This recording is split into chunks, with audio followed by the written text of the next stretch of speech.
and Waco, ride hard and I'll make it by dawn. Cross the Brazos and Waco. Welcome to the Waco History Podcast. I'm Randy Lane, great-grandson of Waco architect Roy E. Lane. Over 100 years ago, he designed the Alico Building, Hippodrome, and other well-known landmarks. My co-host, Dr. Stephen Sloan of Baylor's Oral History Institute, is helping me learn Waco's known and unknown stories. On this episode, East Waco, past, present, and future. East Waco has the opportunity to really become the cultural center of Waco. We're hosting the first ever, to my knowledge, Waco podcaster collaboration. Austin Meek from Downtown Depot and Garrett Simmons from the Wacoans Podcast join Stephen and I in the studio to talk East Waco. Austin gives us a boots-on-the-ground view of the area, as well as insider info on development. So many doors have been opened for me in the last 12 months as I've been pursuing this deal. As much as I can, I'm going to stick my foot in that door and I'm going to hold it open for as many people as possible. Stephen gives us some historical perspective on how the area became what it is today. You know, the river wasn't the color line for most of Waco's history, but that's recently how it's been perceived. And Garrett and I mostly hold on and ask questions. Immediately following our roundtable discussion, listen to interviews I did with people who live and work in East Waco. First is Carla Dotson, owner and operator of Boardwalk on Elm, a popular food truck in East Waco. And lastly, I talked to Doreen Ravenscroft about the Doris Miller Memorial that stands on the east banks of the Brazos. And now, join us on a trip into Waco's past, present, and future. Cross the Brazos and Waco, ride hard and I'll make it by dawn. Cross the Brazos and Waco, I'm safe when I reach San Antonio. I bet you're all wondering why I called you here today. This is Randy Lane with the Waco History Podcast, but I also have some special guests in the studio. We are doing the first ever, to my knowledge, Waco podcast collaboration. Wow. With our powers combined. I'll do a quick introduction of myself and then have both of you kind of talk about yourself so that people can get to know you. So I'm Randy Lane, and I am one of two hosts on the Waco History Podcast, and we are looking at Waco's known and unknown stories. So that includes everything from the legal red light district that was here in Waco. Kind of the stuff we've done so far is World War I in Waco, Doris Miller, so anything related to Waco's past. And my co-host is Stephen Sloan. So I'm Stephen Sloan. I'm a professor in the Department of History at Baylor University. I also created the Waco History app and a website at wacohistory.org. And Randy and I came together last summer. Serendipitously. To create the Waco History Podcast. Yeah, and so the idea was that I know very little about Waco. I want to know more, similar to all you guys. You know more actually. than you did know. I know way more than I did know, that's for sure. Yeah. So we also have on the podcast today Austin Meek, and you have Downtown Depot, correct? Yes, I host a program on 103.3 KWBU called Downtown Depot, where we track the ins and outs of Waco business, ostensibly. It's basically me as a small business owner talking with other small business owners and engaged citizens and civic leaders about this renaissance that Waco's experiencing. When my wife and I moved to Waco in January 2015, a couple months later, we started Pochio's, our ice cream sandwich truck. So good. And thank you. I realized that just by working on this truck every single day, living in downtown, working in downtown, I was hearing stories and I wasn't seeing them published in the Trib. And it was because I realized that I wasn't a quote unquote journalist and people wanted to share things with me. So I pitched KWBU on this show, Downtown Depot, and just said, hey, similar to Waco history, there are both stories known and unknown that are happening here in Waco. Let's shine a spotlight on some of these people. And so it's been really fun. We've done 57 episodes up to this point. It has been a terrific opportunity for me to talk to people way outside of my tax bracket and people much smarter than me, people with longer histories in Waco than I have. And I'm really grateful for the opportunity to get to have that show, and especially to get to be here with Garrett and Stephen and Randy. This is really fun. And Garrett, you have the Wacoans Podcast. Can you kind of tell us about that? Yeah, I've been in Waco now for 2.5 years. Like Austin, I was walking around the farmer's market talking to people and realizing, hey, these people have a story. They aren't just their business, and people should get to know the people behind the business. 2 months after moving to Waco, I started asking people, hey, do you want to talk? And first episode, I set my cell phone between me and the person I was interviewing and just started recording. And we're now 50 episodes in, 3 seasons, talking to people behind stuff. So I talked to, like this season, which was just releasing, talking to artists, doing a focus on the Waco art scene, as well as a couple small business owners. Who is your first guest? Rebecca Hagman, Cultivate 712 is our first guest this season. And we also, ones that I can announce, Ryan Thomas, who is kind of like an indie rapper here, who's doing really cool stuff. I think he's going to explode real soon. So I'm kind of glad I got him. I got him now on. Nathan Clark is set up to come on the show and do an interview. So the Art Center is coming on as well. The art scene here in Waco is exploding, and I really wanted to get in and let people know to keep an eye out on it. And I feel like we all have in common that we're really interested in Waco. Some of us have been here a very long time. Some of us have just gotten here. I've only been here about 5 years, so that's about the same as you, Austin. Is that right? January 15 is when we moved here. I don't know what year or month it is. For me, there's all different parts of Waco that are really interesting, and I'm learning more about them all the time. And one area that I just really didn't know very much was East Waco. And I've heard about, all the stuff that's going on Elm, and I was really interested in what is the community like? What's the historical significance of the area? Where's it going? So I thought, let's all get together and let's discuss it, and we'll talk about it from the perspective of the past, where it is now, and where it's going. So let's start with the present, and I've talked to a couple people to kind of get their perspective from people that live in the area. But Austin, you're really involved down there. You've got some projects going on. Can you kind of tell us about what's your perspective on East Waco? When I first moved to Waco, Lula Jane's was one of the places that I went. I heard it was a great spot to go get croissants, and I am a pastry fiend, so of course I had to go check that out. Just got talking with Nancy and learned a little bit about her heart for East Waco, some of the history behind East Waco, and Stephen can speak to this better than I could, but there is a terrific heritage of the arts and culture in East Waco in particular. And I think that that's the opportunity as Elm Avenue continues to develop, is that it really can become the cultural and arts hub of Waco. Doreen Ravenscroft is one of the people who's working really hard to make that a reality. And I think that just from a development perspective, we are developing the 400 block of Elm Avenue. So right across the street from Lula Jane's, right behind Brotherwell Brewing, we're developing this half-acre property.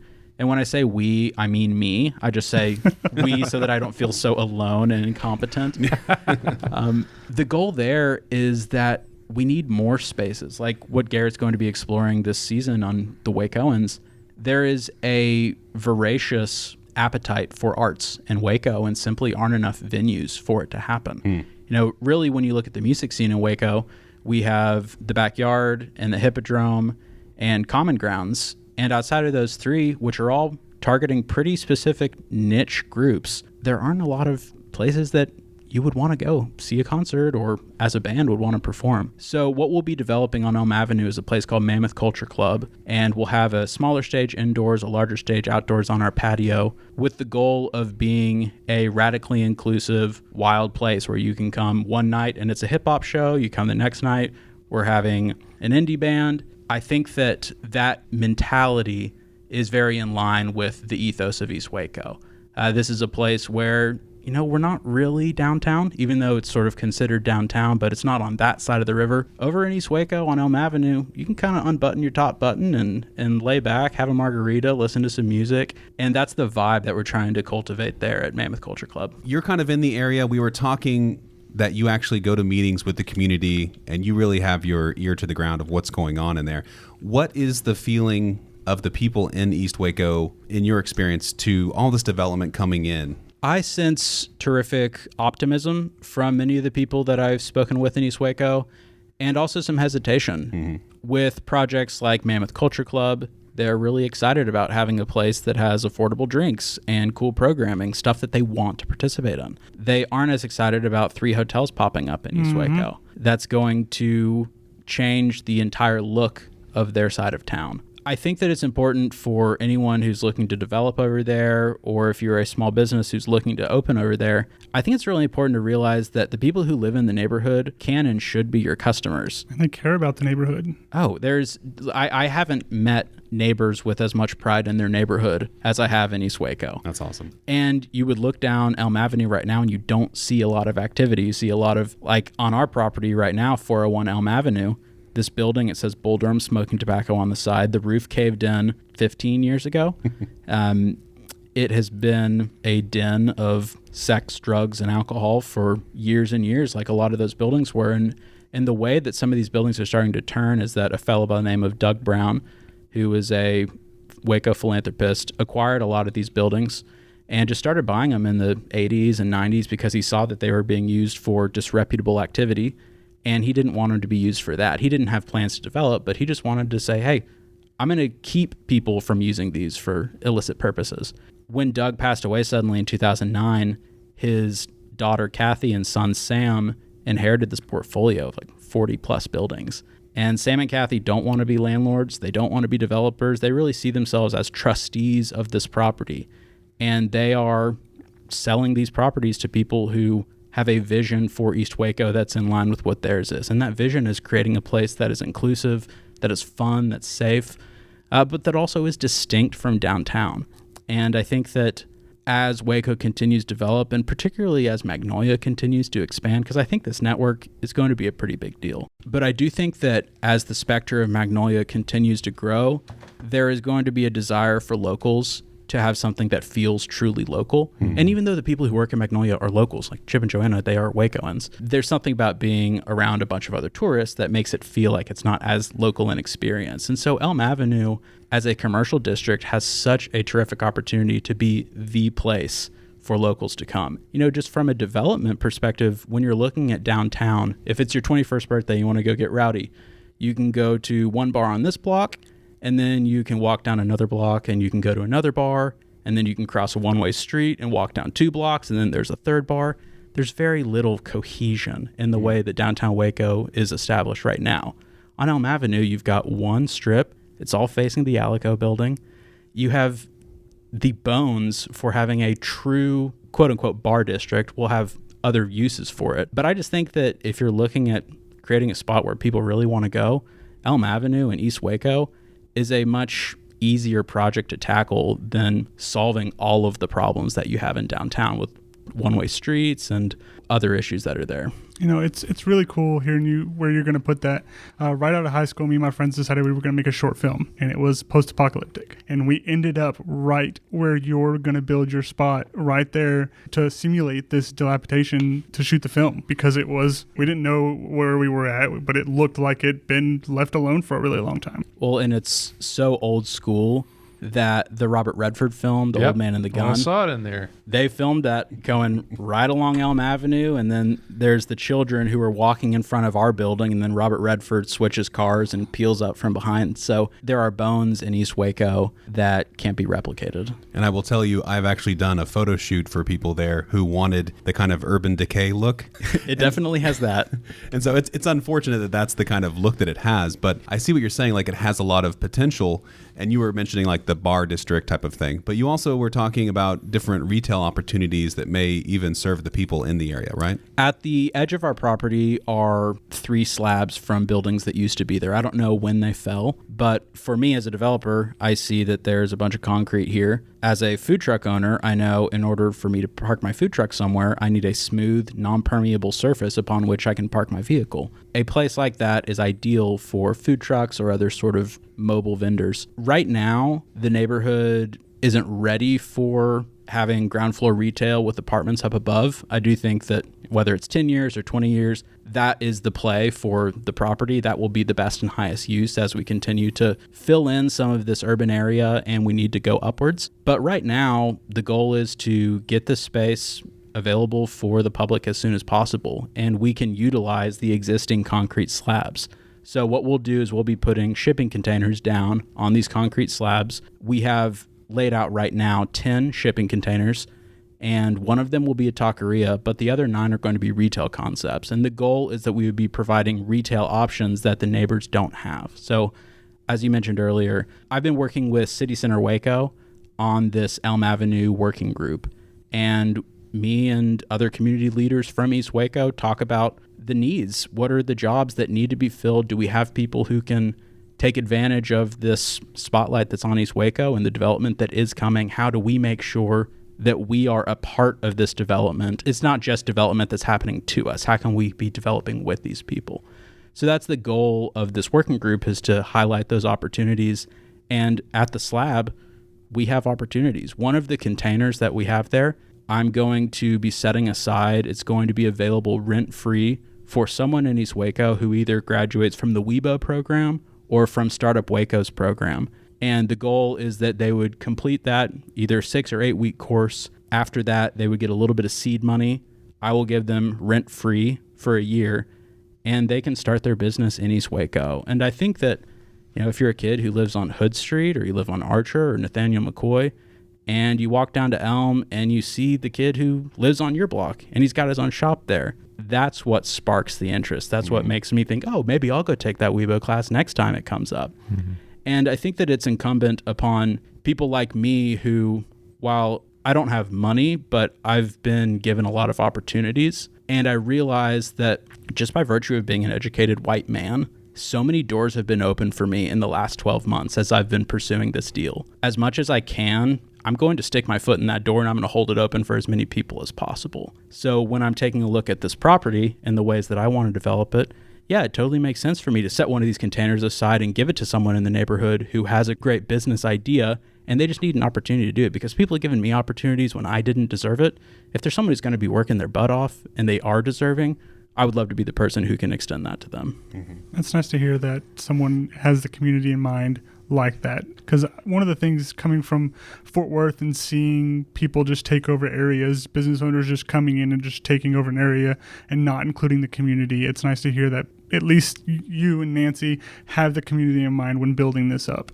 I'm not a real estate developer, and that's my benefit coming into this, is that I don't have years of development experience. I'm not looking at how can we eke out the final cent and refigure this in our pro forma. I'm a community developer. That's what we use the Pokios truck for, is to bring people together. As much as I can, I want this to be a community development tool as well. Mammoth Culture Club is a community development tool. The goal is that we will have one piece of live programming every single day. Maybe that'll be a really cool concert that's happening.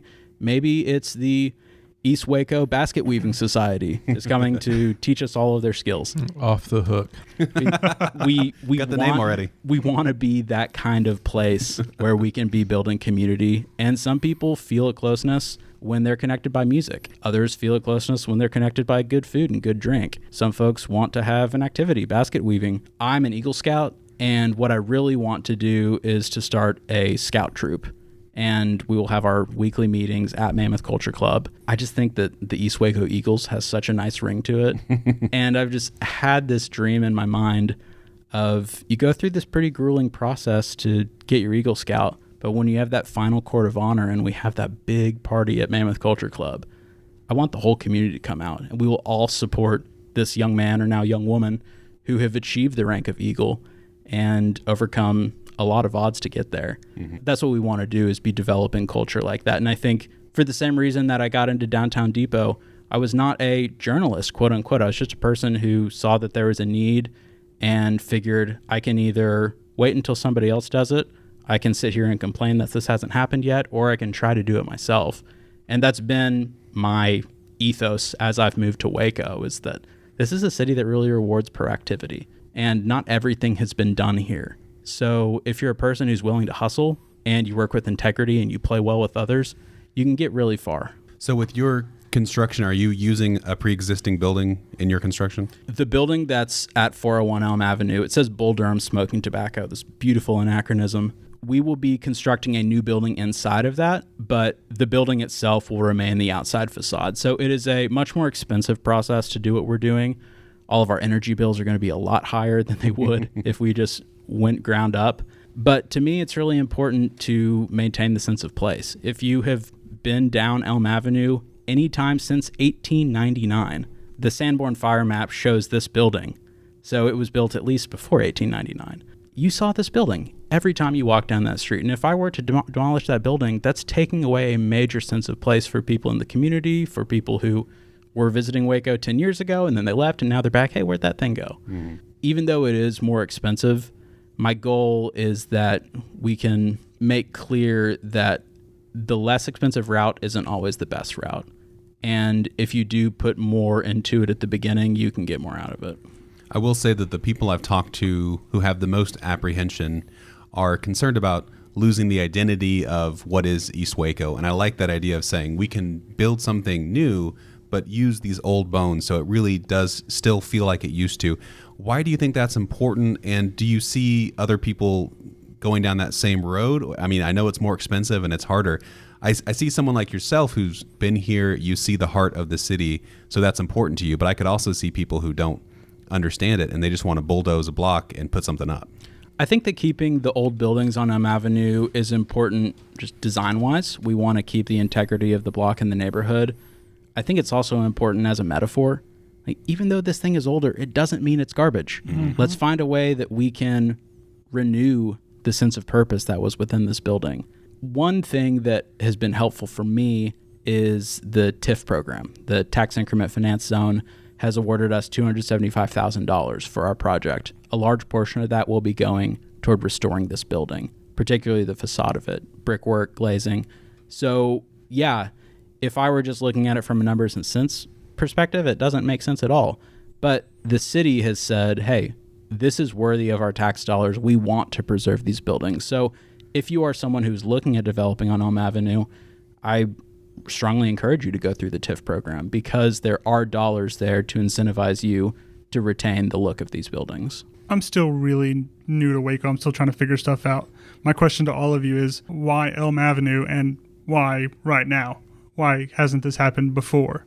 Are you looking at the historian to answer that question? Yeah, let's do that. I think one thing Austin's talking about that he's dealing with community members over there is there's been these attempts at restarts in the past. So there's been that discussion of creating Elm Avenue as an arts district, as a historic district in the past. And so I would imagine one of the things you're running into is some skepticism on the part of some people as far as this attempt. I mean, now we're seeing real energy and I think the political will behind it that wasn't there before. And so, there's been these false starts in the past, but it's really been more conceptual rather than that political will behind it or the capital coming in. And it takes, we mentioned Nancy to start out, it does take a proof of concept, somebody going into the community. Of course, Nancy had been there for a while with Rappaport Project. Sure. But they're demonstrating that it can be done. I mean, it's amazing to me when I go down Elm Avenue now during the day and see the activity over there of people going to a side of town that they never interacted with before. And it's just amazing to see that there's such a strong connection between East Waco now and Baylor. And that's something that didn't really exist before. And so I think it's really encouraging to see this momentum building. But there have been a lot of false starts. You drive down Elm Avenue and you see that there's 50 cars parked here, and you realize they're almost all there for Lula Jane's. Mm-hmm. This is just, it's wild that this many people would be going into that small of a place, but it's a testament to what Nancy's built, the community that she's built, and of course the yummy pastries. But why Elm Avenue why is it the spot now? Exactly. When I was going through this TIF process, I looked at the Imagine Waco plan, which was enacted in 2010 or 2011. It was the city's development guidelines. Going through it, there were 4 main principles that they wanted to accomplish. One of them was that they want to have equity and opportunity on Elm Avenue, and that they want to develop both sides of the river. But when I looked back at all of the TIF funding that had been dispersed since this Imagine Waco plan had been enacted, based on my numbers, and once again, not a mathematician, about 95% of the TIF dollars had gone to projects on the west side of the Brazos rather than the east side of the Brazos. And there's a lot of reasons for that. Possibly people in East Waco were not submitting projects, or they're just, like Stephen said, there just wasn't the capital to do it. But that's pretty telling when you have a quote-unquote initiative from the city, but the city dollars are all going towards one side of the river. So I think now, to answer your question, Garrett, there's just more interest in East Waco because, one, people realize that there's TIF money available that's been underutilized. Elm Avenue is also included in the Opportunity Zone that was created at the end of 2017 in Trump's tax plan. So that's an economic incentive as tax shelter. But I think that really people just see, I mean, I can only speak for myself, but when I moved here in 2015, I'm driving around Waco and I see this beautiful street. 4 blocks from the river is 4 blocks from the river. It doesn't matter what side of the river you're on, guys.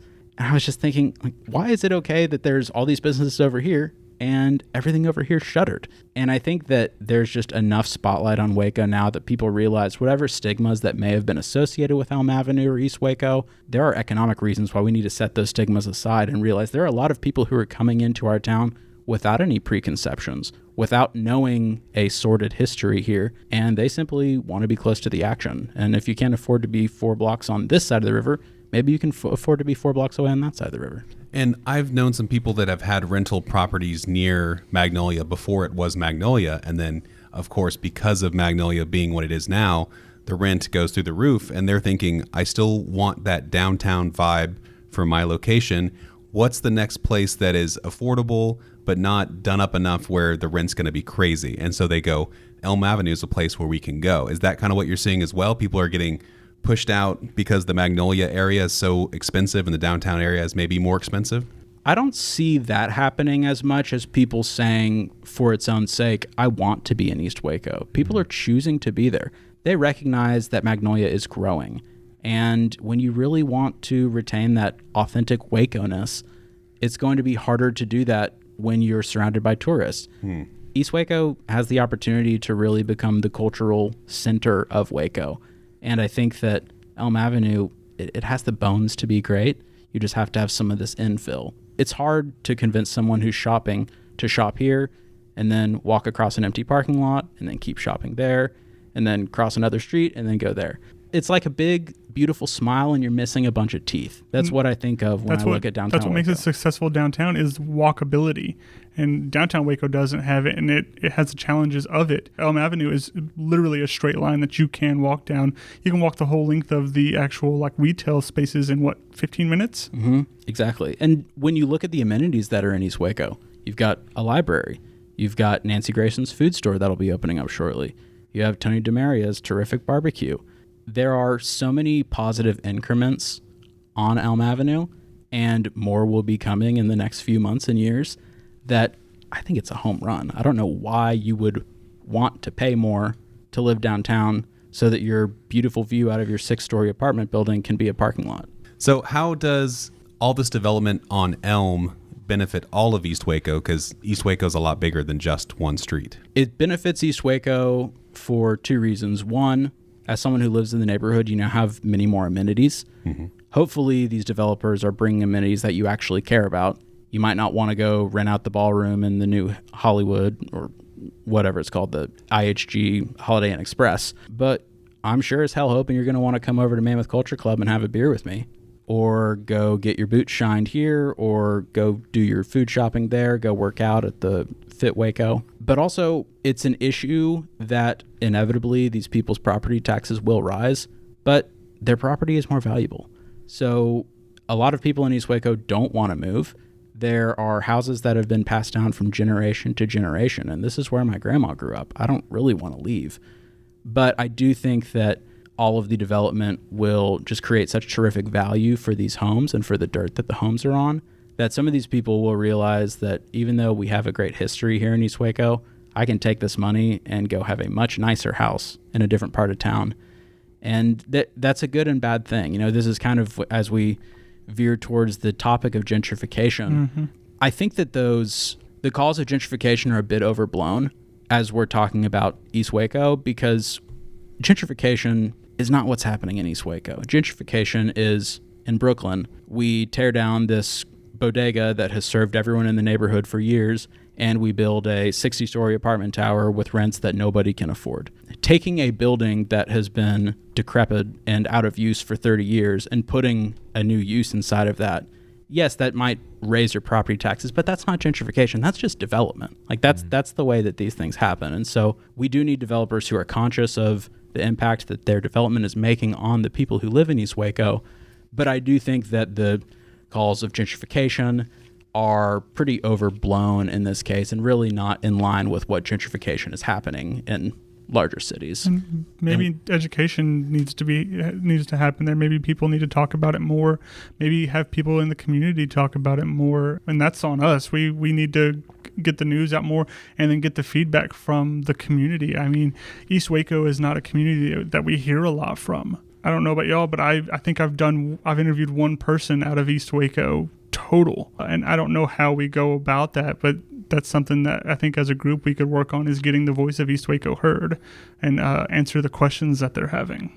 So I've been meeting more people from East Waco, and one great advocate for the area is Doreen Ravenscroft, who has Cultural Arts of Waco, and she's also spearheading the Doris Miller Memorial Project. So I'm going to include that in this episode as well, my interview talking to her about East Waco and more specifically about the Doris Miller Memorial and its use as a draw to get people into this side of the river. One thing I heard from her and from Carla Dotson and other people I've talked to in the area is they said the people in the community just want you to listen to them. And I think that's such a beautiful thing because we need to talk.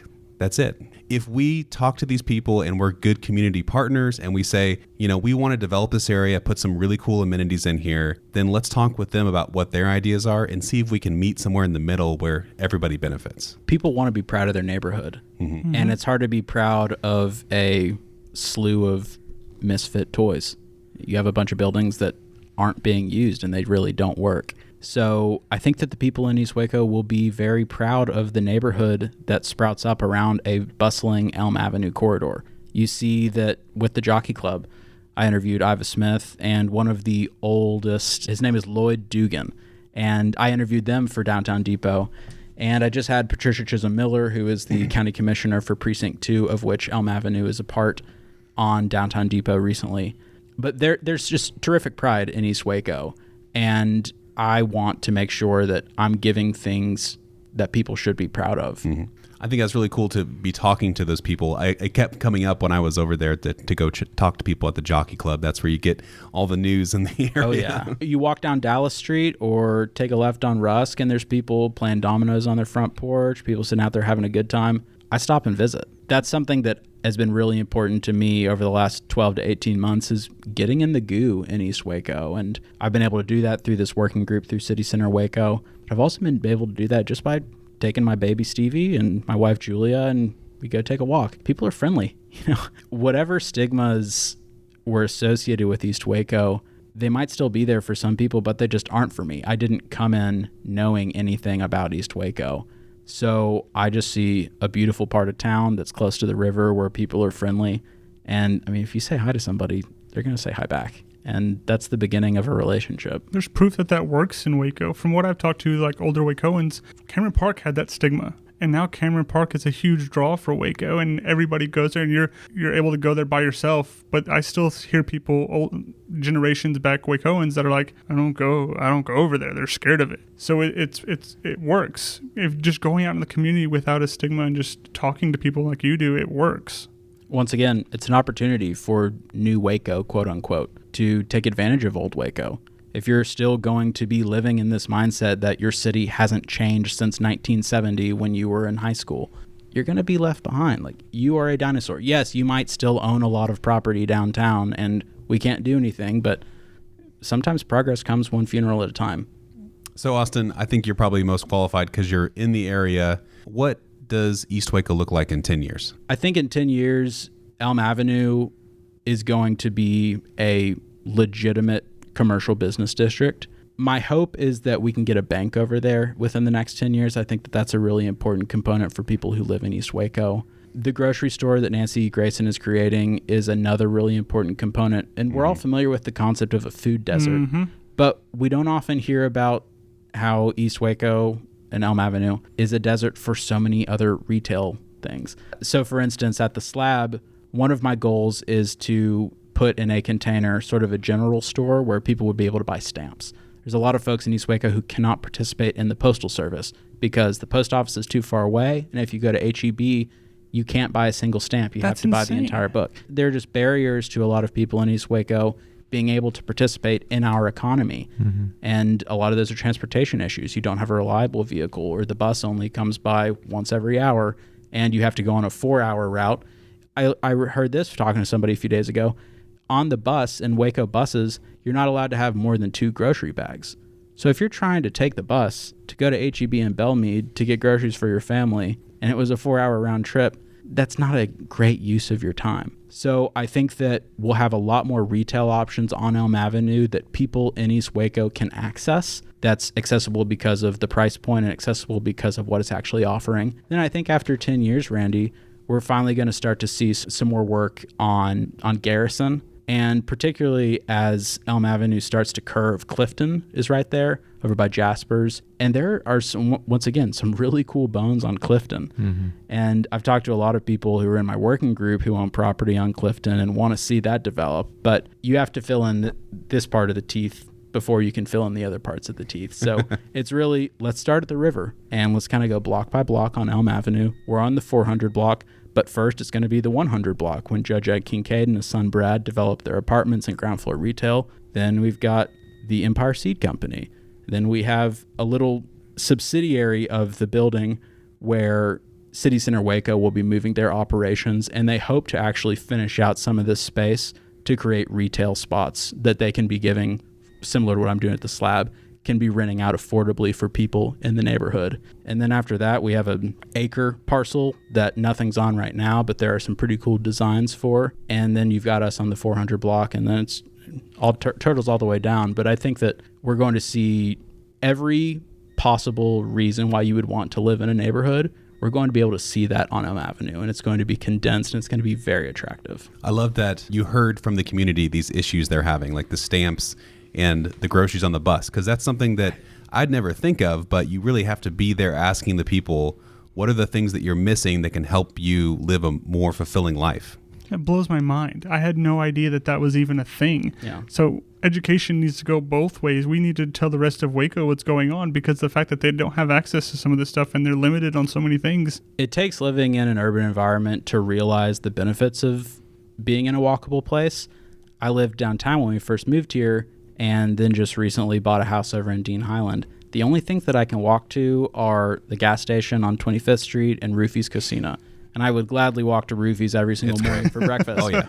But not being able to go to my bank or not being able to go to my dry cleaner, these are real issues for me that now I have to drive to. And if I were someone who couldn't afford to have a car, I simply wouldn't be able to go to the bank. I could never go get my shirt starched. So when I go to that job interview, I'm not going to be dressed to the nines, and maybe I don't get that job. You start to see, as you have conversations with people in the neighborhood, how intersected a lot of these issues are.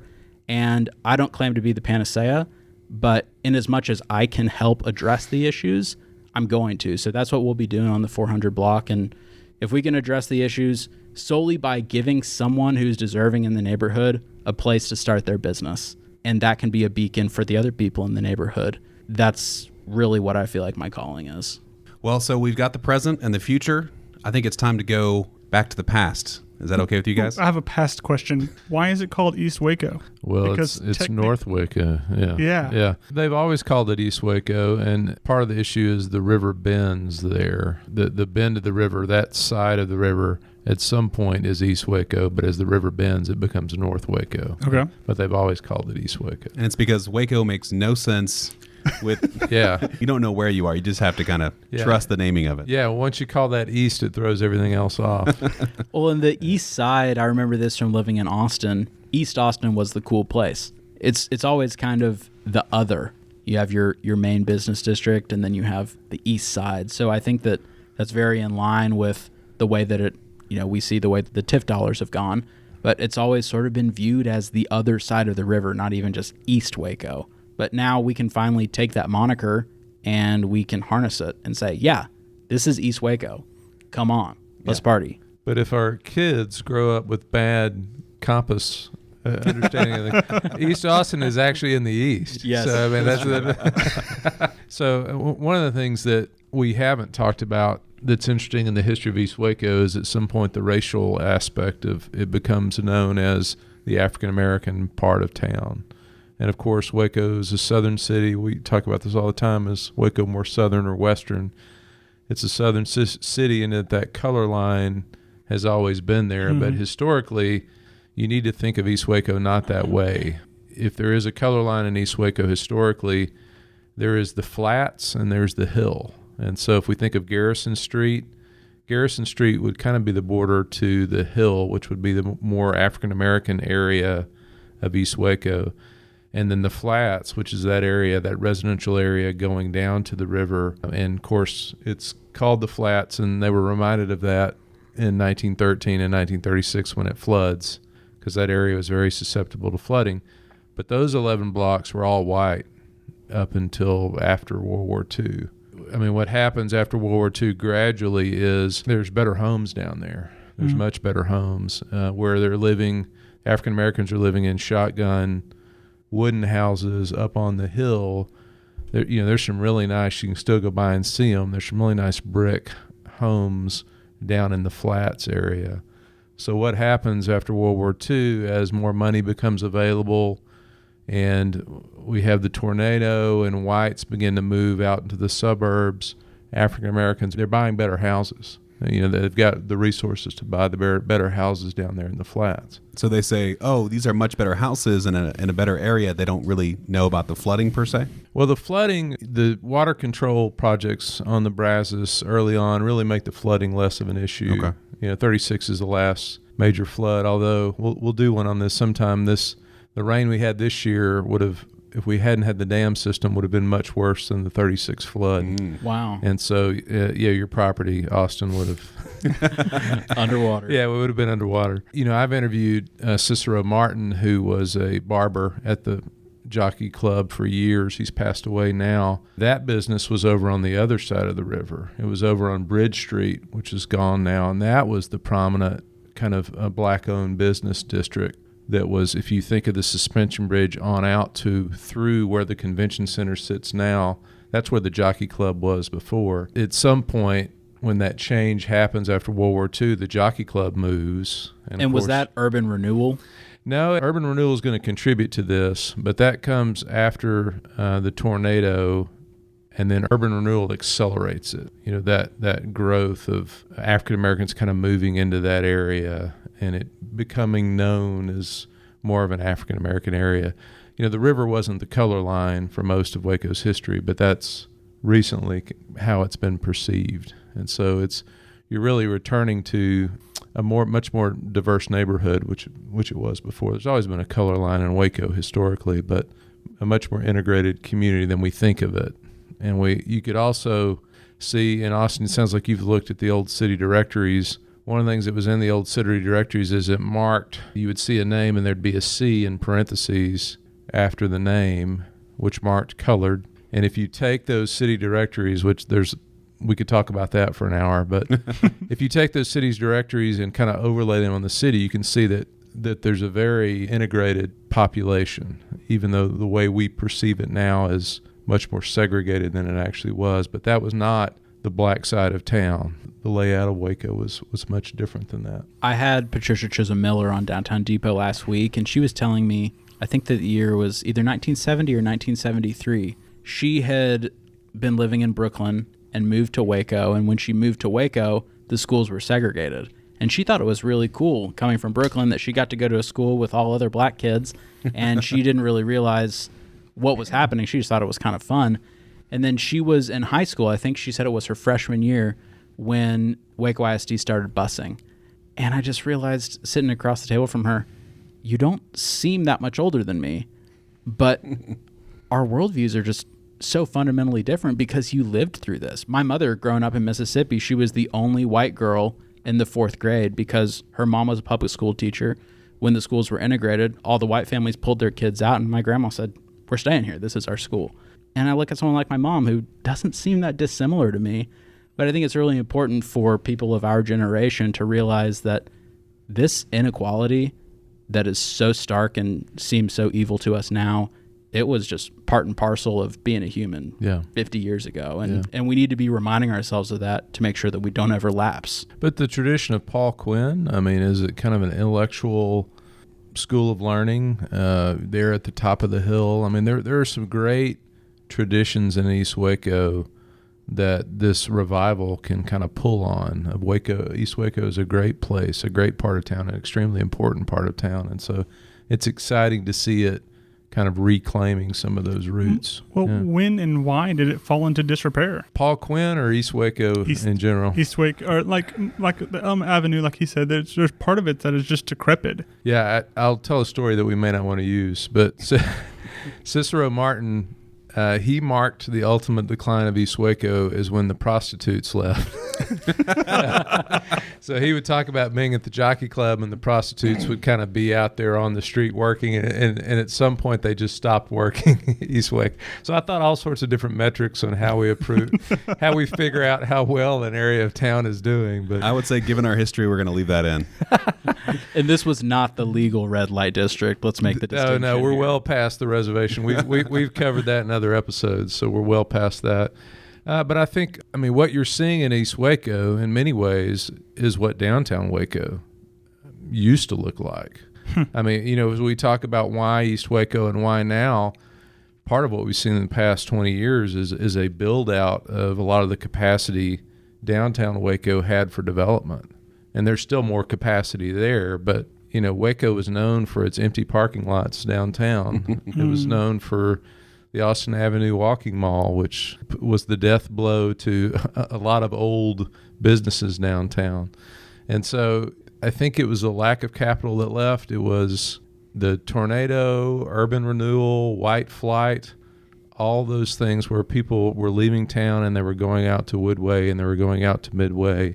Westview Village, which is right across the street from where we're recording, Richland Mall, Central Texas Marketplace, that capital and that spending moving farther and farther out of the downtown district. And so you didn't work there.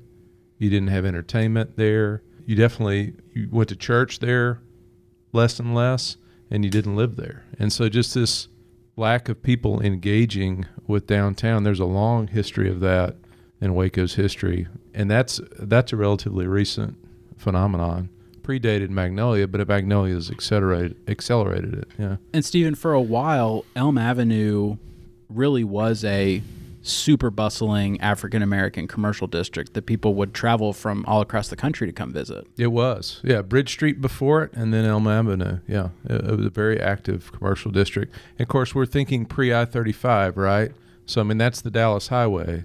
So, people coming through there, a lot of activity, the interurban coming through there, a lot of activity in that area that really becomes a bit of a ghost town for several decades after that. And the interurban was the electric railway? And that's a great story, too. Electric railway service that goes from the Metroplex down to Waco. So you could jump on an electric rail car and take it to Dallas. We need that again. That's so great. Sounds awesome. I'd write it. One of the things I like about this podcast in particular and our relationship, Stephen, is there's a lot that I'm very ignorant of. So I don't know much about Paul Quinn, and I keep hearing about it. Can you kind of tell me the historical significance? Yeah, so Paul Quinn is the first college for African Americans west of the Mississippi River. But that is a prominent piece of East Waco history, right? Extremely prominent. Okay. Up until 1990, Paul Quinn moves and goes and takes over the facilities of Bishop College, which was in Dallas. And it's a huge blow. And actually, the story of Paul Quinn is a reflection of the story of East Waco. Nancy Grayson and supporters go into East Waco. They take these buildings that have been abandoned for 15 years, begin raising money and rehabbing them one at a time. These are ivy-covered final scenes of an apocalyptic teenager's movie. This is where you would film it, but they're going in building by building and taking these buildings over and making them productive again. And so now you've got kids coming in there. You've got kids getting a great education in that neighborhood, whereas Austin said, they're being bussed out or taken to other places to get education. Even that, what's happening right there on that corner is a picture, it's kind of a metaphor for what's happening overall in East Waco. The Gildersleeve photos of Paul Quinn campus are amazing. There's this one really beautiful photo of a bunch of students who are in an art class. And I'm looking through this big Gildersleeve book that I have, and it's white person, white person, white person, white person. Oh, this must be Paul Quinn.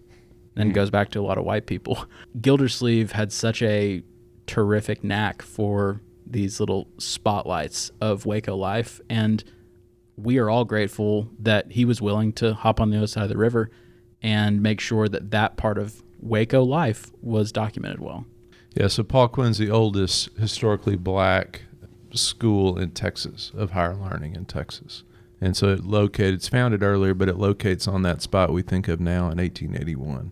So where was it back then? It actually begins in Austin, so it's a Methodist school. It's an AME school. It begins in Austin, and it moves up to that spot on Elm Avenue at the top of the hill in 1881. So it's there 1881 to 1990. Why did it initially locate there? What was the draw to East Waco in that location? You did have an African-American community, a large African-American community right behind there, and Garrison Street is, as I said, was kind of the color line before at the top of the hill. So there is that population nearby that it could service.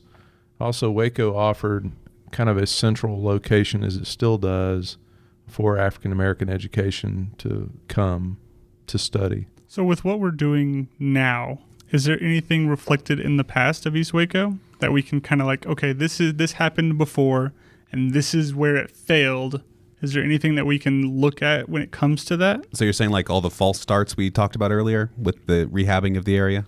I think a lot of what we were seeing in this Renaissance, as I said earlier, I think is addressing some of the false starts. There were concepts earlier, but now they're putting money behind it, and individuals are willing to step up and take a risk, a bit of a risk. I would attribute it to a lot of different things. You can look what Mission Waco's done over on 15th Street. I mean, there are these patterns of people going into communities in town, taking a bit of a risk to establish businesses, to put some capital into those areas, and be committed for the long run to see it out. So I think there had been different attempts to do this, but I think the way the city's gotten behind it now, and you've had a few individuals step up and do it, and it's going to take people like Austin and Nancy and people like that are willing to stick with it. So it was people not wanting to take a risk. Is they'd get started and be like, oh, this isn't working, and we're going to back out before we lose more money. Well, I think the city didn't necessarily have the money to put into it like they have the money to put into it now. And I also think just the perception of where that money needs to be spent, if it needs to be spent. There are other priorities and other projects. But it's just such an obvious, Austin was kind of saying this, it's just such an obvious area to develop. Mm-hmm. You know, it does not make sense that it wouldn't be right at the end of the suspension bridge, that it wouldn't be a thriving area of town, that you would have throngs walking back and forth on those two sides of the river and enjoying all that it has to offer. You know, from the memorial going up on that side of the river, there's just a lot of activity and a lot of energy there. It's a 10, 15-minute walk from like the heart of downtown to the beginning of Elm Avenue, and now it's connected to the Baylor campus. That's right. With the river walk. Yep. So you can walk down, and you can walk down to McLean Stadium. It's very convenient to McLean Stadium, but you can walk up the river to Cameron Park easily, which that wasn't always easy to get across there, and so it's really connected to the most vibrant areas of town, and so I think it's going to boom. Is there any more parts of its history that are really significant in giving it the kind of feel that it has? I think one of the challenges that I mentioned that it traditionally faced is it would flood. You know, so this is one reason why there had been hesitancy at times to put a lot of capital in that area. 1913, you have a big flood in that area. 1936, you have a big flood in that area. So one of the challenges it faced before you have control along the river, along the rivers, is that perennial threat of flooding. And I'm not saying that threat is gone, but it definitely hasn't happened in a long time, and we don't worry about things that don't happen in a long time. We worry a lot about little things that happen often, but not huge things that happen rarely. You know, so I think that was one of the obstacles of it as well. You know, decisions that they made about zoning in East Waco. There's just a big circumstance of stuff that's happened that is making East Waco easier and more appealing to people, like Baylor coming in and helping out a little bit, the city wanting to come in and help out a little bit. I don't have a question with that, but it's just crazy to me that I'm from Fort Worth. Yeah. And the places that are dilapidated stay dilapidated. Yeah. People just keep going out. Is East Waco considered going out? I talked to Bill Falco on this question. If you know Bill Falco's name, he worked for the city for years, and I asked him about the development of downtown, development of some of these areas that still need to be developed, and his argument was that they're not going to develop until the traffic gets worse in Waco. But the idea being that some of the suburban areas of Waco it's too easy to access Baylor and some of the major employers in Waco from suburban areas. So we need to really root for bad traffic problems on I-35, because that's what's going to drive individuals. Here comes the construction. Yeah, exactly. So I think Waco's has been a navigable place, much more navigable than Fort Worth. Mm-hmm. And so it is, as Fort Worth grew, people began to reconsider living down in the central city, where the job opportunities were and where the nightlife was and those sort of things. And so I think that'll happen in Waco as well, as it becomes a little less navigable. God, that's one thing I love about Waco. Yeah, I know. I can get anywhere in about 7 minutes. That's right. Yep.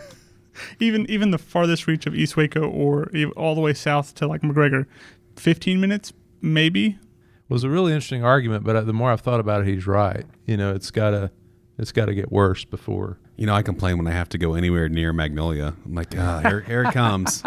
I live down there. It's going to be like, oh, you it's do? going to be Where like do you 5 live? minutes. I live off of 4th and Waco, one of the 2 old houses left there in that block with Cameron Heights. Oh, yeah. Okay. Yeah. Why are people going over there? Because from my aspect, because I live so close, I see all the empty buildings that are still downtown. Yeah. Why go East Waco instead of filling up more of downtown? I think it's what Randy was saying about property values. I mean, Randy or Austin were saying about property values going up on one side of the river and not as much on the other side of the river. So Magnolia's closeness to downtown is going to be the reason that Elm Avenue explodes. Well, and the reason too is that it contributes to it. If you're a tourist and you're from this, you're coming in this area, you do the Magnolia thing. That's maybe a day if you really want to. 30 minutes. Yeah. And so you go, hey, what's next? Where's a cool place to eat? Where's a cool place to see? And the history thing, I think, is we're seeing a lot of podcast listeners to our podcast from surrounding big metroplexes of people that are Sure. Yeah. tourists. Absolutely. And so I think if you go, historic Elm Avenue, that sounds interesting. People want to go check that out. Do you think I'd be interested in asking Nancy I'm wondering if it's the Magnolia crowd that she's getting. Last time I went in there, it was all college kids. Yeah, that's what I'm thinking, like Hetcho. Okay, they're probably getting the Magnolia crowd. I'm wondering how much of the Magnolia crowd they're getting on. Even Cajun Craft is mostly kids. Oh, yeah. Like Cajun Craft's over there off 11th Street. Yeah. Yeah, it's really, I don't know where it's going to go. But yeah, I mean, also, I find out about places to eat based on like Yelp if I'm not from the area. That's true. And I still check it to see if there's something new I haven't heard of. And Lula Jane's is always Oh, up yeah. there. Yeah, And so absolutely. if I'm a tourist from Fort Worth or Dallas or Houston and I'm looking at that and I go, oh, that's not very far away. And I think if there's not a lot of tourists there now, it probably will be the next There will be, yeah. tourist place. I think you're right. And Waco Tours does go up there. They do. So, Yeah, they go up. I did that. They go up to the library. They use that mural on the library to kind of talk about East Waco, that side mural. so we've done the full circuit. We've done East Waco today, East Waco in the future, and East Waco in the past. So I think we've covered it all. Thank you, gentlemen, for coming in for this podcast. It's been I learned a lot. Yeah, it's been a really fun time getting to know this little known part of Waco. I love it.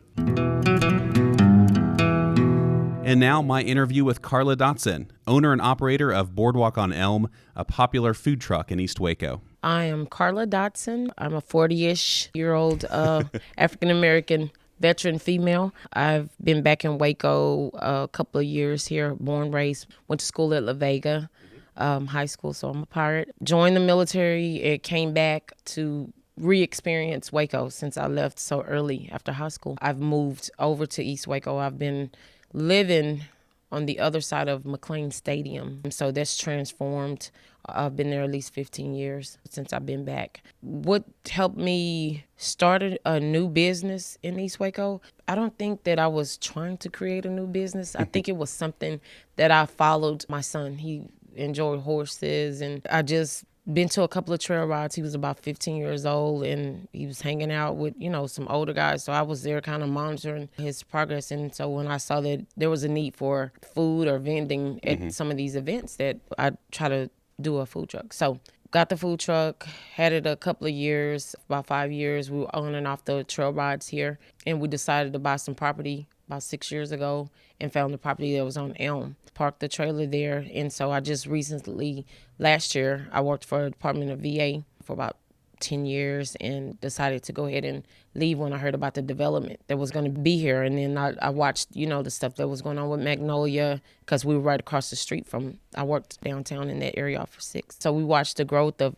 Magnolia, and I was just thinking, wow, it'll be great, once they come across over in the East Waco. But I didn't know what it was going to entail, that we didn't know about the hotels were coming in and some other stuff. But I just decided to be a part of it and kind of get my name out ahead of the other restaurants and development that was going to be here. Just taking you back some of that history. My dad is from South Waco, off of 7th Street, over where Baylor had the development. So my childhood memory had been off of 7th Street. All of the old houses, the wood frame houses. Mm-hmm. My grandmother lived there for several years, till she died. And my dad and my uncle decided to sell it, the house, and somebody took it and renovated it and made it a 2-story house before they started doing all of the apartments and some different stuff that you see now. So I just remember playing over in the streets, and the neighborhood is totally different. When we go over now, it's like, okay, this is my grandmother's house, but you kind of get lost in it. So we've seen some of the changes,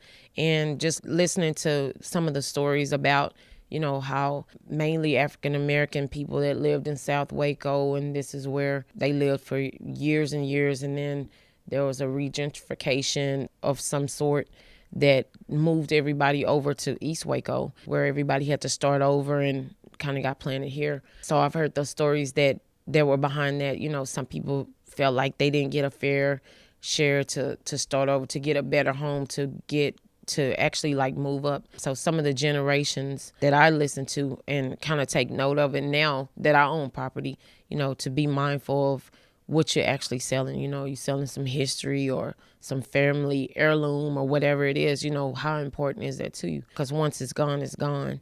Like I said, as far as the example of my grandmother's home, my dad is deceased now, my uncle is deceased. So we have one more piece of property there in South Waco. But I kind of look at that now before I decide, hey, I want to sell, or is it really worth it? Is something that my dad really wanted me to do or my family really wanted us to do? Because, I'm not for sure all the sacrifices that my grandmother had to make to have those things. My mom is from East Waco, so that's how we ended up in East Waco, like I said, near the Baylor Stadium area, which is a really important area now too, because it looks like we're getting some migration from Baylor into the area. They own probably, about 70% of our neighborhood now. People are buying lots over there, and they were pretty cheap and stuff. So I reinvested into East Waco myself once Baylor decided to put the stadium up, and we had some conversations. We were called Olive Heights area that we lived in, partnering up kind of with the neighborhood association. We started to have some conversations at the churches, bringing people out to kind of hear about what was going on with Baylor. We were asking for transparency because, like I explained, before, in South Waco, if there's some regentrification and people felt like, I got moved out of my neighborhood really cheaply, and then I'm just left really with nothing, or I'm having to scramble to go find a place to stay. I didn't really want to see that happen. So got with the Commissioner Gibson at that time. He helped spearhead some stuff, get organized with the church. Meetings got bigger and bigger. People were coming out to listen or hear about what was going on about properties, and you can hear all the stories and the passion that was going on inside there. They were, people were like, look, Baylor, you guys already did this before. We don't want to see this again, or we don't want to be cheated. So let us know what was going on. And they're like, oh, no. We're just putting a stadium up. But we wanted to know the impact of the stadium, the noise, the traffic, the people, what were the future plans? And because we live between the stadium and the brick, the Baylor Research Center there, it was really important because that's just a small section of land there. And we're off of I-35, so it's a rich in access to the Highway 6, the I-35. Very convenient area. Very convenient. So what if we get pushed out? So we had the conversations, and Baylor put the stadium up. And the last couple of years have been okay. People have done parking. So it's kind of worked out a little bit okay because people are more aware about what they have and how valuable it is to them. We've just come to a point now where now it's on this other side of the river. And I know a lot of people say, oh, they blame Baylor for this and that, because money is being put towards projects and they feel like some of the movement is towards Baylor or whatever. Now we're looking at in East Waco about the Magnolia effect. The tourists, the people that are coming in, is different from what we saw with Baylor in East Waco. Is that different because they're coming temporarily to kind of enjoy themselves and to learn more about Waco, and then they're leaving? And with Baylor, it's more of maybe they were slowly coming in and buying up some of the houses and the properties around where you live. Well, kind of both, because you got a lot of people that may come in and out, but some of the people are coming in from out of state. Right. And they're enjoying Waco and they like it. They see, small town, retirement, or community or whatever. They can get here and invest in Waco also. I was explaining to a lady yesterday that she was from Dallas. I said, in other cities, when they see growth, they put the plan together, it happens, they build it, and it's up. Really quick process. But here in Waco, everything's kind of been slow. The money's trickling in. They're having to redo the infrastructure, just some of the slowness. So people are more aware of what's happening, or you're more in tune to it once the information gets out there. So people that are coming in, or developers that are coming in, they're looking at it. Waco is kind of an easy place to kind of get in and spend some money, and maybe not too expensive. It's expensive now, but it's a little bit more costly than it. Especially what I paid for some of the property that I bought a couple of years ago. It's not that same price, but people are coming in maybe from out of town. So the heart of what they feel is not what we feel here in East Waco, the impacts of the community. I talked to the young lady yesterday about when you have the TIF funds and people are looking into opportunity zones and all these things that you get with it. But what happens behind for instance, if Elm Street has this corridor where the TIF zone is in, okay, that money is to increase the businesses or help revitalize the area or whatever it is. But what happens behind that business? Do people drive down Elm Street and they see all these nice big buildings and people everywhere and having a good time? But then when you drive down the street 2 blocks and people's houses are slummed or run down or empty lots or whatever, how does the city come back and help people kind of stay in the neighborhoods? We know about the homesteading and some other stuff that people should do, but I think some of the people in the neighborhoods are looking more like, okay, you're giving $300,000 towards a project for a business, but what happens is that money set aside for us to do some landscaping or painting or whatever. So my opinion, I just think that some money should be reinvested into the community outside of that. And I think that's what a lot of the scare is, because people want to stay in their homes. Even though it does get expensive, sometimes you can make adjustments. Or if you got an older neighborhood and you got older neighbors or renters or whatever, how do you help them make those adjustments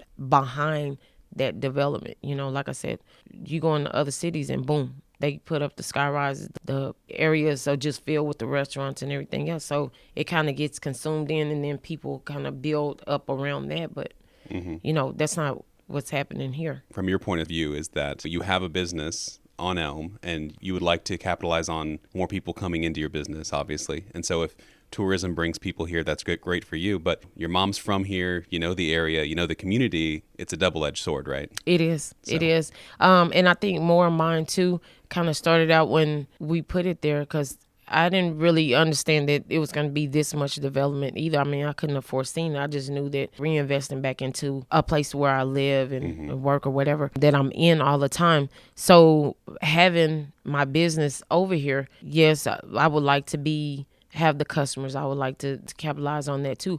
But on the second half of that, people drive by there, they see that and they get inspired. Oh, well, if she's doing it because they know me or whatever it is here, and they're like, oh, well, she made it kind of look easy to go ahead and start a business. Of course, you want to capitalize on it and make sure the business grows and that it's not shut out. All the small businesses shut out because, you got the hotels that are coming. Those are large entities, or the condos or restaurants that come here. But sometimes it's the outside influences. They come in and then they set the precedent. Well, what about the people that live in the neighborhood? Because I just drive across the bridge and then I'm here. That's just what I'm trying to make sure that I'm an example of. How do people like myself who really want all of Waco to thrive and to be a great place for people to be, how do we help develop East Waco, but also help it keep its character? We definitely need to preserve a lot of the character here. Some of it's already been kind of replaced, or it's going to be replaced, with the purchase of the buildings here, and it's going to transform into something new. But I just think through maybe the arts or keeping some of the local businesses that had already been here, for example, like Todd's Flowers or Maryland's Gift Gallery, keeping pieces of those legacies there. I know there was a discussion about a plaza that was being built. They're needing input on preserving the character, maybe doing some stars with some of the names of people, Mae Jackson and Commissioner Gibson, Wilbert Austin, some of our people that have been really influential in the neighborhood. I mean, not just off of Elm, but, there's the other side of Floyd's Audio Capital, some different businesses that have been around for a long time that are still there. Pictures through, like I said, even if it's art or some type of, maybe a small museum, murals or whatever it is, but preserving a lot of those things. Like right now, I'm looking across, I see the Jockey Club. Everybody knew the Jockey Club, where you go get your hair cut, or you can go in and sit up and get the latest news, from the barbers there. That was the thing to do, Like I said, that's still there. It's beautified on the outside, but it's still that same presence on the inside when you walk in, if you had been in there before. So really partnering with the businesses and the people in the community to try and build up that side of the economy, people that are coming from outside, trying to listen to the people that are already here and have already been doing stuff for many years, right? Right. Miss Marilyn has been in business 29 years. She knows the Paul Quinn's, the hotel that was across the street, the Safeway. She's been here a long time, so she knows all of those things that were here. Well, how do you preserve it? Like I said, through maybe some art or some artifacts or something that business may put up in their stores, or brochures or some type of magazine, something that we can have to share with tourists and some different things. But I don't think that's happened just yet. That way you hear about East Waco. Well, what about East Waco? For a long time, it had a bad reputation. Don't go across the river. Things have happened here, truthfully. We have a very nice park up the street. A lot of the people, neighborhood people that are still there, whether good, bad, or whatever, they still utilize the park in some type of way. They're there on a daily basis. There are kids playing. There's basketball. They have different functions during the summer. I know one guy that comes every year around August, right before school starts. He does a giveaway, backpack giveaway. He's a local rapper here, but he's trying to give back to the neighborhood. But actually, people coming in to find out who are these people that are trying to make sure that community that they are seeing, who's behind what. More of a partnership. Yeah, more partnership. Maybe I've always saying that we need to utilize the City of Waco channel. East Waco is not seen a lot. If we're talking about something, they're talking about development, or they're talking about something that's going on in East Waco that, but how do you highlight East Waco? Well, you highlight what it is now. That way you get to visualize what it is now, and then once it transforms, you still know what it looked like before. The food truck is not a specific race or specific color that has to eat. It's something to put on your stomach if you're hungry. Some place to be outdoors. I like outdoors. I like to sit out when it's nice. I mean, sometimes we've been out there when it's cold or too hot. That's the whole gist of it, just to be a part of it. Like, we kind of laugh about it. We call Elm Street now a small Crenshaw, where the people used to ride up and down the street, and you go by, and if we're sitting out there, you can hear people blowing the horn, bump, bump, bump. So, they just recognize you being there. If we move the food truck, I get phone calls, where's the truck at? Bring it back. So, like I said, I think mine is just has morphed into more than just trying to have a business here. Is people come there every day just for conversation. They're like, Carla, what's going on today? And I'm like, I don't know, just hang around a little longer, such and such might come by or whatever. So it's that type of atmosphere. Maybe whatever I started out to be is morphing into something different. I mean, well, not really different, but a meeting place. I see a lot of people just come by, coming to get something to drink, but they're just asking questions. Well, what's going on with the development? Have they put the hotels up? When are they going to start? So sometimes, I get some of the information that I can share with them. Where do you see East Waco in 5 years, 10 years in the future there? I think that it is going to transform, and I'm hoping that it'll be a place of congregation by everybody. like I said, just watching the Magnolia Effect, the tourists come in, the people to enjoy what East Waco has to offer. And I'm hoping that there can be some more conversations about bringing more entertainment here. I got a lot of people that were like, we have nothing to do here. We have a lot of some of the empty spaces. I know a lot of the developers are coming in and everybody wants to do these startup businesses or think tanks or whatever. But I think people are more interested in, can they take their kids bowling or to places like Main Event in Dave and Buster's or some type of entertainment place. We don't have that here. It would draw people or families here. I just think that East Waco needs to see some of that also. I'd like to see some of the little banks or pharmacies or little shop-ets or little places like that where you can come, the boutiques. I'd like to see more of that too that comes here in the area because, like I said, it is rich in culture as far as there's a lot of people that are here, even though it doesn't look all this beautiful or whatever now, but in 5 years, I'm sure that it'll change and it'll draw more people to invest into the area. So let's give a little plug to your food truck. I want to know more about it because I'm actually getting kind of hungry. Okay. I'm getting ready to open up. So the food truck is a fill your belly type place with the cheeseburgers. It's basic foods that, like I said, we were doing trail rides. So I'm not a culinary expert, and I'm getting some of those people over there are food bloggers and stuff. And I'm like, hey, you guys, I've just been in the office about 10 years now. I never said that I was this culinary expert, but I have tried to watch a lot of YouTube and TVs and go to other food trucks to see what they're doing and kind of upgrade what I'm doing. But I have some chicken, some fish, and they are fried foods. Chicken, fish, some of the short ribs. A lot of the people like the short ribs. That's a popular thing. Cheeseburger, bacon cheeseburgers, jalapeno cheeseburgers, of course, the French fries, some onion rings. Sounds so good. Yes, because I kind of mimicked a bit of what I used to taste. Lee's Drive-In, that's one of our icon restaurants. Mr. Lee passed last year, I believe it was. He created a legacy. I hear a lot of people come and they said, oh, we can't find a good link basket and Lee's is closed down. I'm just mimicking some of the stuff that I tasted before, and it's been pretty satisfying so far. I've been doing this a little over a year now, maybe a year and 2 months, full time, serving link baskets. I'm trying to add some shakes or floats to our menu. So, but it's a process. I mean, I'm learning a lot. Yeah, good Americana food is what it sounds like. Yes, it's very good, very good. You're an entrepreneur. You decided to take the risk and be a business owner. Do you think that's something that could also help East Waco and help the people here if we kind of encourage maybe the younger people to be entrepreneurs, to think that way? I believe so. What I'm learning about the entrepreneur, the first year, you really have to have your funds together. You really have to have an idea and find out what a niche is. You know, how do you find out what's really needed? You know, how bringing the customers in, the marketing, the everything that goes with it. I hadn't advertised as much. I spent more time trying to perfect on what I was trying to cook, customer service. This year, I'm more focused on getting the books together and then doing marketing and bringing in more people coming in to enjoy the food. But I see a lot of startup, things that are popping up here. People want to start up businesses, or a lot of organizations are doing a lot of the startup.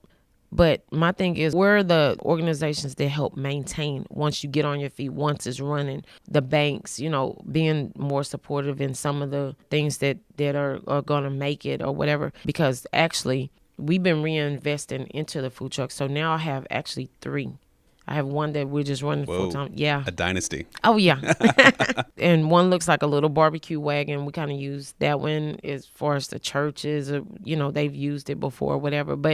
And then we have the 17-foot trailer that we're trying to focus on more, getting to the businesses, the Cargills, the Sanderson Farms, the PCA, the businesses, maybe in the evening times to kind of support them. So like I said, just finding niches in all of it, it's a lot. But like I said, just what helps a business stay in business? What do you need to stay? Because you can have the ideas and people can help you start, and you need all of this. You start, but how do you finish? How do you get to the finish? That's the big thing that I've been looking at. I've been thinking about, there's a lot of startup type of companies in downtown, a lot of co-working spaces and stuff with lots of entrepreneurs that have lots of knowledge.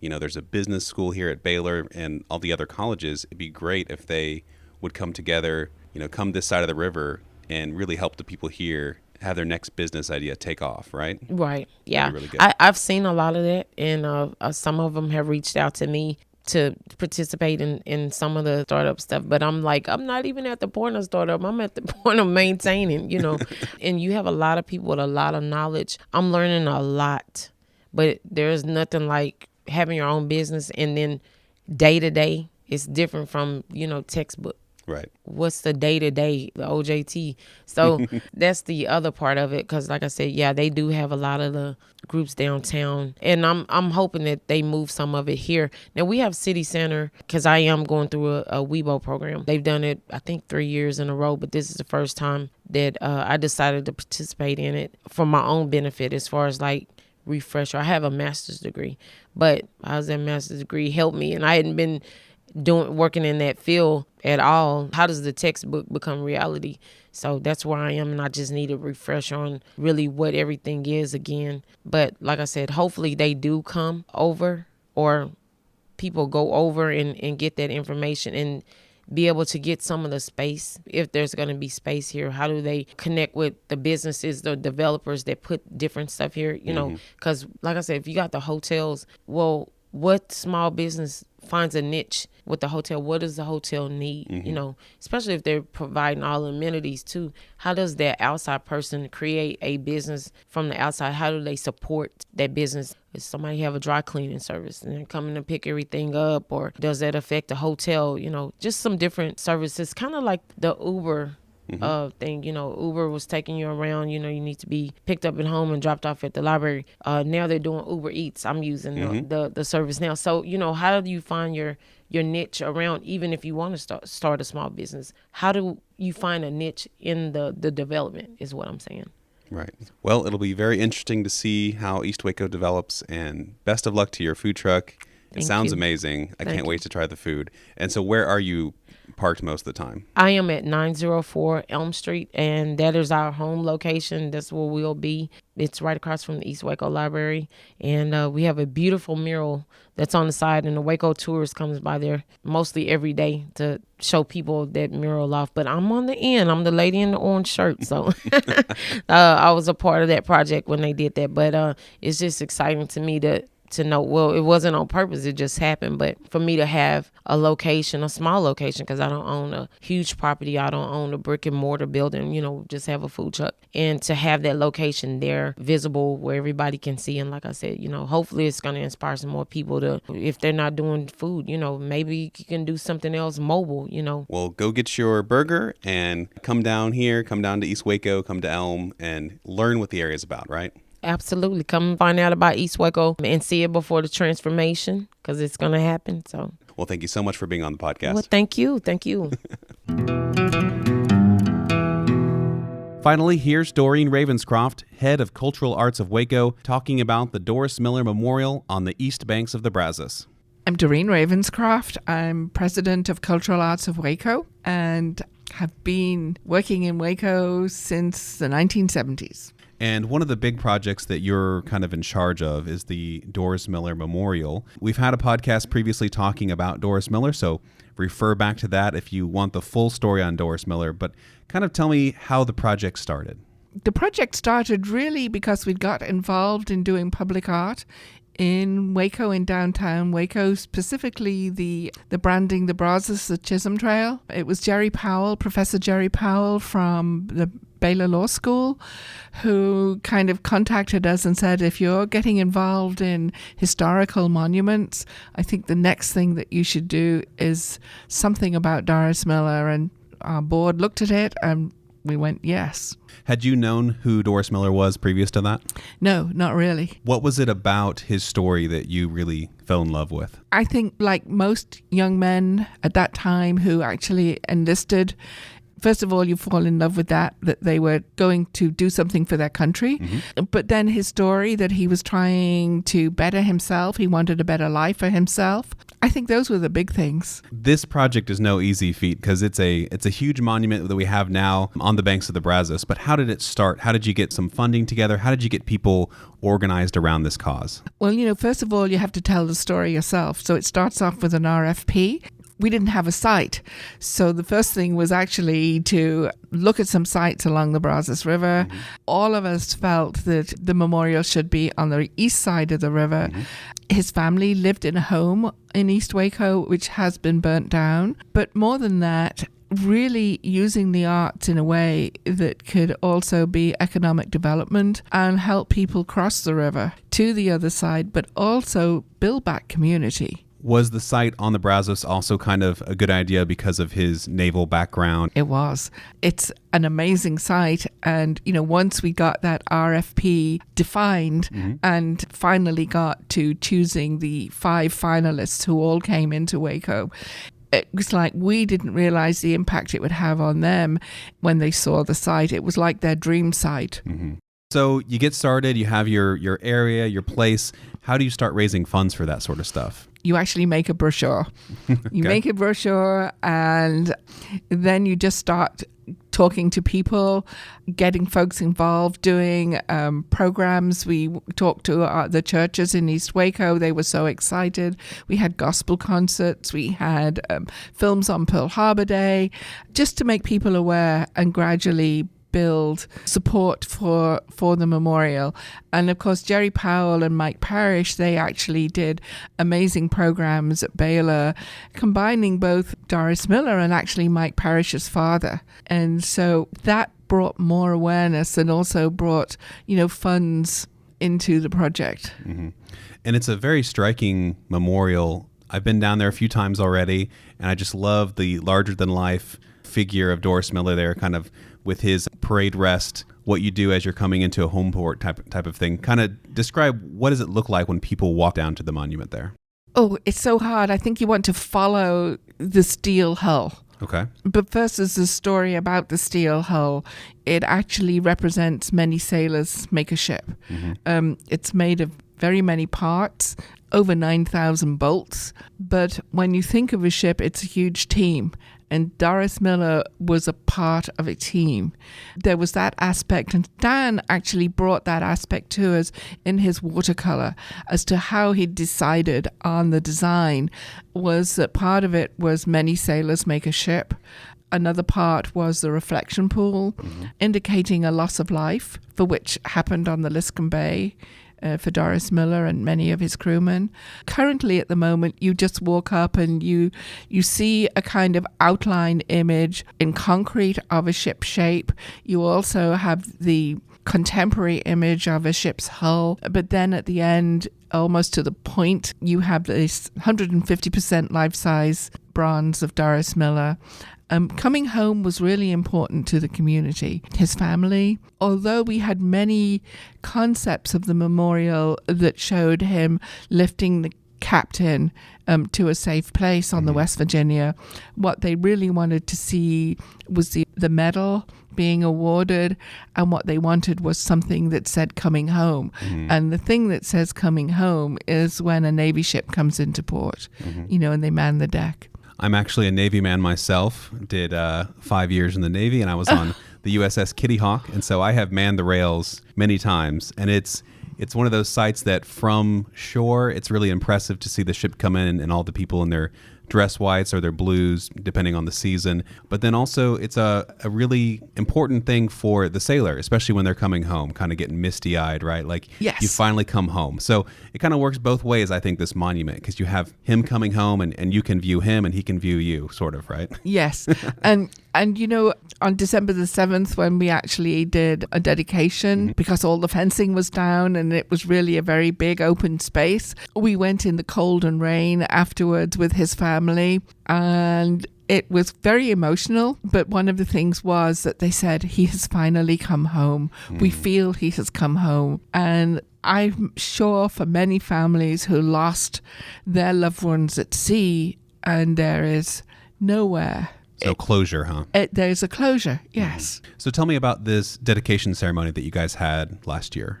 It was supposed to be at the memorial, but kind of very typical, I think, in Navy weather. When the bronze came, we ended up doing it with flickerings of snow. Last year, I should say, we were inundated with rather a lot of rain. And so we made the decision to have the dedication inside at the Bledsoe Miller. Everybody kind of sprung into action. Kind of almost what you would do when you get called to orders. Everybody was on point to do something in a hurry. We did have, obviously, representatives from our local Navy support system, young folks from the ROTC who led the Pledge of Allegiance. That was absolutely amazing to see so many young people, because he was very young. He was still in his teens. To have all these young people there taking part in the dedication was absolutely fantastic. And I think that they saw too, in the older generation, how important Doris Miller was. It was great to have his family there and to have a response from them. What surprised us the most was the 2 awards that were given, one from the National Black Caucus, Congressional Caucus, and one from the NAACP. We had not realized that the work that we had been doing in getting recognition for Doris Miller had actually gone as far as those national offices. So it was great to have those gentlemen there. But even more important was the Admiral that came, Admiral Jones. The Navy was saying in a big way, anyone can get to the top of the Navy now. Hopefully we'll have some really nice days coming up soon. I feel like whenever we've had some ceremonies or stuff there, it's always been terrible weather, which is uncharacteristic for Waco. We have nice weather most of the time, don't we? We do, but you know what? Every time we've had a special occasion there, some of the retired crew from the USS Miller come, and it's like, oh, this is fine. This is Navy weather. And the Admiral said, this is a good day to set sail. And we're all going, really? Either we're getting, for want of not asking, but for some weird reason, we're getting Navy weather every time we do something. But I'm hoping when we finally bring in the bronze reliefs, which tell his story from childhood all the way up to Pearl Harbor, that it'll be our turn to have a sunny day. Yeah. And so speaking of that, if you drive by it or you walk down to it, it looks like it's done, but it's not fully done yet, right? No, it's not fully done. The reflection pool does not look finished. I've been asked about that. Isn't there like another special rail? And yes, there is. There's a whole number of plaques that go around it, which are honoring servicemen from World War II and other wars. We hope to complete those for Memorial Day and hopefully have a concert on the site, and then December the 7th bring in the final reliefs, which are being created by Eddie Dixon, who's a self-taught sculptor who's in Lubbock. Even though it looks really nice and looks really close to done, the people that helped get that ready in time for these ceremonies, there's still some payment that they need, and really donations would help you guys out a lot, right? Donations certainly would. Patriot Erectors, when they found out that we were actually going to do a dedication, they just told us they were going to finish it, and it's like, we're still raising the funds because they were supposed to build a bit and, we kind of pay as you go. But they said, no, we want to see it finished, and they had an amazing team, very diverse team, a young woman and 2 guys. One was African American, one was white, and none of them knew the story, but I think they kept on going back to their offices and telling the story, and by the time they'd finished, they were telling stories to visitors, right, because the fence came down. It was just amazing to see this 3 of them working as a team to get this done, and also so proud to be working on the monument and realizing that it was something that was hopefully going to be there forever.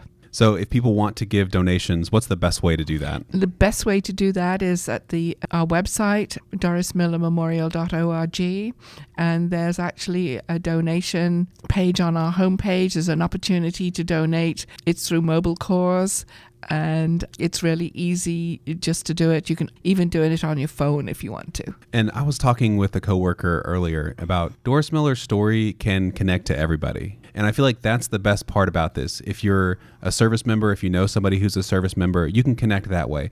If you're an African American, you can connect that way. If you're from Waco, you can connect that way. And then even broader, if you're an American and you're a patriot, you can connect that way. And then just the human spirit, the idea of he was a cook, he was a messman, and when duty called, he came.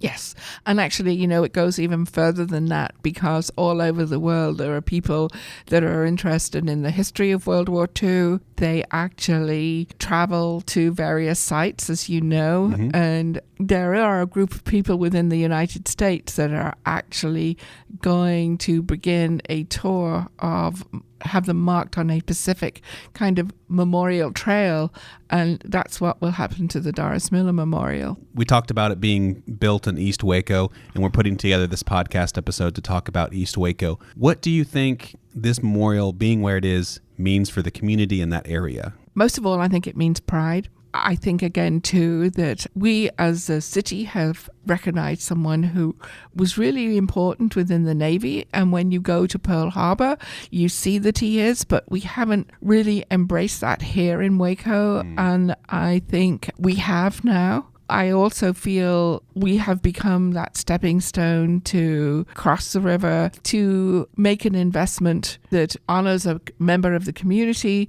but also helps to bring people to look at East Waco as it looks today in a different way, because it was actually the most thriving area of Waco at one point, and to see it having lost all that with the buildings, just, you know, through the tornado and just life itself, the buildings going down. I think it's so wonderful that we are really recognizing that every part of our city is important. And we have a lot of tourists that they come and they go to the suspension bridge. Now they can see Doris Miller from on the bridge and they go, hey, what's that? And maybe they come over. And then once they've come over, they go, you know, what else is there to do here in East Waco? Let me check out the businesses here. And there's lots of businesses going in now. There are lots of businesses going in, and there's also the businesses that were there. And, you know, my favorite one is Marilyn's Gifts, simply because if you need a hat, if the ladies need a hat, it's the best place in Waco to go.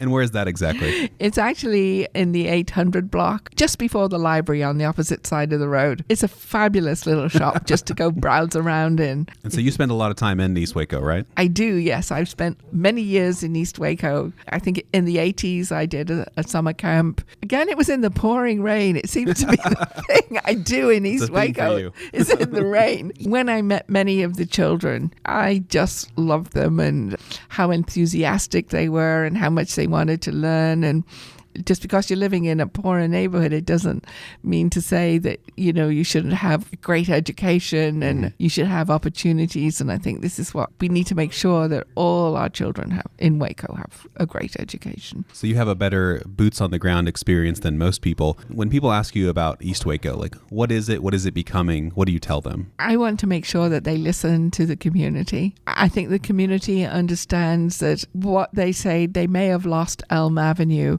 but they don't want to lose their sense of village, which is behind Elm Avenue. I think we need to look at that.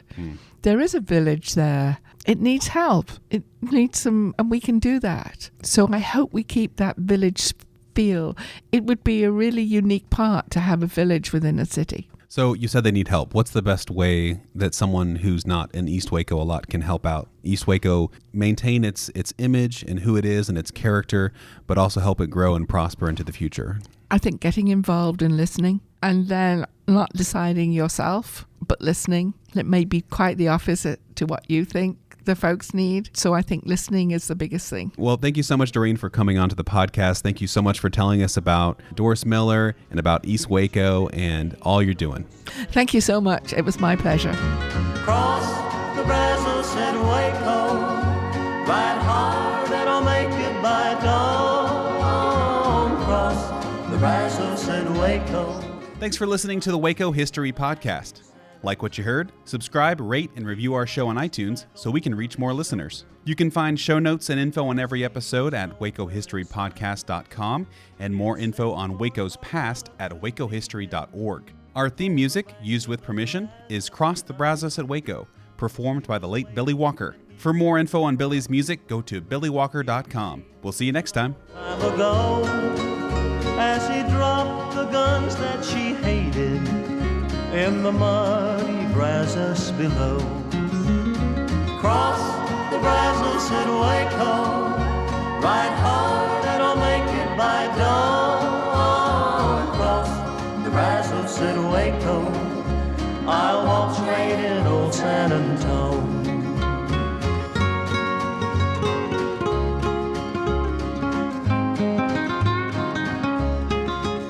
Then the night came alive with gunfire. He knew that at last it'd been found. As the ranger's badge showed brightly, El Bandito lay on the ground. Carmela knew he was dying, that all of her dreams were in vain. As she kissed his lips for the last time, she heard him whisper again. Cross the Brazos in Waco. Ride hard and I'll make it by dawn. Cross the Brazos in Waco. I'm safe when I reach San Antone.